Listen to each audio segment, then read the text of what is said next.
When I was in high school, I got pregnant, and had a miscarriage. And that threw me into another depression. It also threw my hormones way off balance.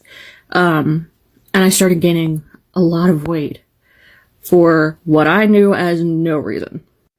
A few months after my miscarriage, my parents broke up. My mom and my stepdad went through a separation, and my mom left.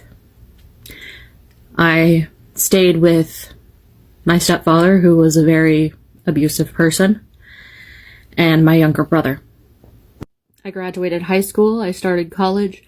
After my first year of college, my stepdad kicked me out. So I had to get all of my stuff around in one day and left to move in with my best friend. My boyfriend at the time, my now husband, and I moved out to live with my best friend and her family. And we lived in their shed for 2 years while we got my husband through college.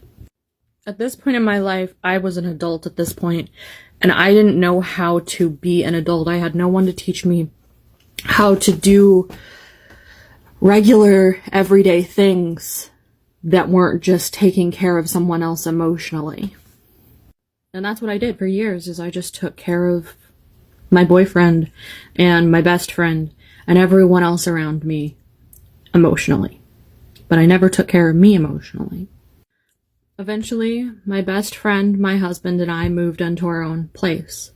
And I had my daughter in 2016. And honestly, that was the point when I decided I have to fix myself. I don't want her to grow up like I grew up. I want her to be able to be a kid. I want her to not have to worry about everything all the time. I need her to be a better, happier, more productive person than I ever can be. Because not being able to be those things is hard. I have trouble leaving my house. I can't drive, I can't work, I can't do normal everyday things that people should be able to do. And I don't want that for her. So I started going to doctors. I started trying to figure things out. And going to doctors was actually one of the hardest things I have ever done. There's going to be a part 3.